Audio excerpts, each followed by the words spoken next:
Good afternoon, I'm Sonia Ward from Harmony Success Solutions, and today I want to talk to you about poor circulation. Poor circulation can be the culprit to many ailments, illnesses, and diseases. For example, if you have poor circulation, it can lead to heart disease, heart failure, heart attack, high blood pressure, diabetes, and a host of other ailments that are unpleasant to say the least. Well, I want to talk to you about some of the things you can do to begin to assess so that you can eliminate the factors that may be supporting poor circulation, something you don't want to have. Why don't we start by giving you the symptoms of poor circulation? That would be tingling sensations, numbness in the hands or feet, cold hands or feet, discoloration of the skin, bluish skin tones, things of that nature. You can kind of tell your foot falls asleep, your leg falls asleep. Just lack of circulation that causes the annoyances that come to plague the body and bring discomfort.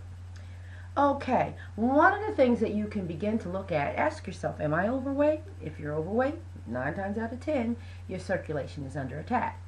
I notice myself with weight gain, excruciating weight gain, unwarranted, unfair, unrealistic, just too much weight.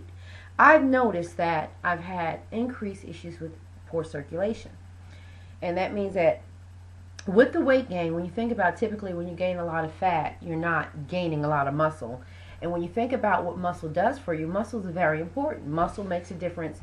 When someone who is toned and in shape sits on their thighs and their buttocks, they support themselves, they feel fine. But as for a person who is flabbier, not toned, when they sit down after a while, they're going to start to feel discomfort. They're going to shift around more often to try to get that circulation flowing in that particular area of the body. So let me just cut that short and simply say your butt may go numb faster than the person who's in better shape. Okay, so you need your muscles. Now let's get off the butt and get on the elbow. If you're leaning on your elbow like this and you're toned, you might not have a problem. After a long period of time, you'll begin to feel something. But if you have less tonality, more flab, more fat, 9 times out of 10, you're going to find yourself trying to bring circulation back into that particular area of your body. So losing weight is not such a bad idea, because with losing weight, if you do it the legal way, and when I say legal, that means not cheating and doing the fast diet fads and killing yourself with not eating and just going on liquid diets, but just adopting a lifestyle that will make a difference. I don't want to get too much into that right now because that's a whole nother video, but back to losing weight the legal way. And that means that you'll work out, you'll change your diet, you'll increase your water intake, yada, yada, yada. These are the things that will allow you to both lose weight and tone at the same time and build muscle, especially if you rev up your workout plan with a little free weight training at the same time. Okay. Looking at your cholesterol. That means that in order to look at your cholesterol, you're going to have to look at your doctor. You're going to have to look your doctor in the eye and say, hey, check out my cholesterol. In fact, give me a full physical, do the blood work, find out what's going on with me. I'm experiencing poor circulation, and I'd like to rule out any nerve issues that could be underlying, and hopefully you don't have anything like that going on. So if it's simple, just poor circulation, you can address it with weight loss, with diet, with exercise, and some of the supplements that you can add that I've proven, I've used, and my mother has used them. God bless her soul, she's no longer with us, but she was an advocate of a supplement called Coenzyme Q10, which increases circulation, and it does it in a more friendly way than the other thing she used to use, which was niacin. It will make you kind of itch all over the place, but it would certainly give your blood the boost that it needed to help increase and support your circulatory system. Coenzyme Q10 is something that you can purchase in your grocery store, in a health food store, in any Whole Foods food chain, any herbal place. Coenzyme Q10 is very good for blood circulation, and it's also good for strengthening the heart and the arteries around the heart. So, okay, we got the fact that we're working on weight loss, diet, exercise. We're going to get some supplements to support that situation. We're going to invest in some amino acid. And one of the greatest forms that I like to use is that Bragg's amino acid. Bragg's amino acid looks like, tastes like, feels like soy sauce. However, it's not. It has wonderful benefits that will support your circulatory system, amongst other things. Do yourself a favor, Google Bragg's, Braggs, amino acids, and find out all the benefits there. We're doing coenzyme Q10, we're getting the Bragg's amino acid, we're doing our exercise, we're going to increase our water intake, because you need to know that water heals everything, supports everything, you need it for everything. Increasing your water intake is important. That means doing away with sugary beverages, doing away with alcohol beverages, and replacing them with water. And you can enhance them with things like lemon, fresh lemon that is. And I don't know if you can see this. This is my water for midday. This has a teaspoon of apple cider vinegar.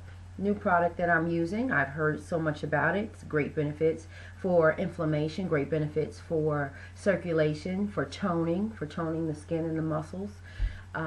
There are so many different benefits of using the apple cider vinegar. I'll let you know how it works out for me. I've been doing the lemon slices. Those are great for cleansing the body and bathing your internal organs. And so we're going to give it a shot by, kind of going between the lemon water in the morning and now the apple cider vinegar in the afternoon. I'll let you know how that works out. Again, I've heard so many things. You can Google that as well.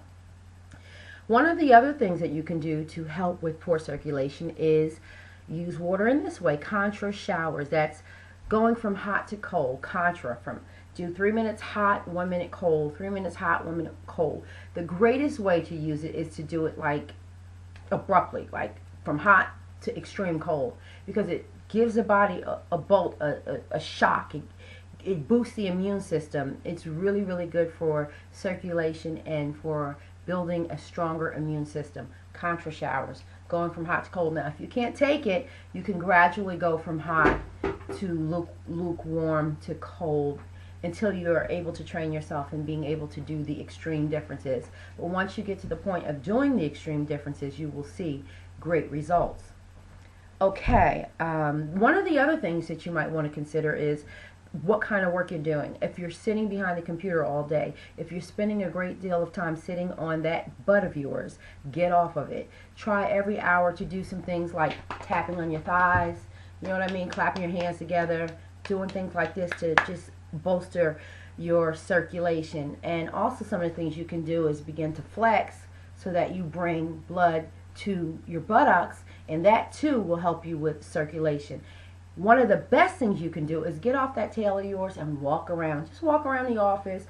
Give yourself a new perspective, time to get your body moving and get your blood flowing, and then go back to work with a new, fresh perspective on how to get the rest of your day done without falling to sleep, having your extremities fall asleep. Let me get that together. Okay, what else do we have here? We've done the contra shower. Oh, after the contra shower, it will be very, very helpful for you to give yourself a massage, a self-massage. And that means taking the time to take a mineral oil or an oil, a carrier oil, that you can add something like an essential oil to it that would also help to bring circulation to the skin. And there are different essential oils that you can use. One of my favorites that I'm using right now is camphor oil. It has wonderful benefits. Look that up for yourself. Camphor oil, once I do my contra shower and I come and apply the camphor oil while doing a deep tissue massage on myself, working all of my muscle tissues towards my heart. That means I'm holding my arms up in the air and I'm working myself this way so that I'm increasing circulation and finishing it off towards the heart. Same thing from the feet up the calf, up the thighs, and off towards the heart. That is the best approach and practice for doing that. Now, if you're lucky enough to have a sauna or a hot tub in your home, then using one or both would also be instrumental in increasing your circulation. It's very good for you to do bath soaks and for you to soak your feet as well to increase circulation. If you're a smoker, stop smoking. It certainly does decrease circulation in the body, amongst other things. I'm Sonia Ward from Harmony Success Solutions. Thanks for listening and stopping by. This video today is to help you increase blood circulation in your body so that you can be healthy, feel good, look good, and be good. Okay, you can reach me at www.harmonysuccess.com. If you like my channel, please click that like button. If you like this video, please share it with a friend. Thanks again. Take care, and we'll talk again soon. Bye-bye.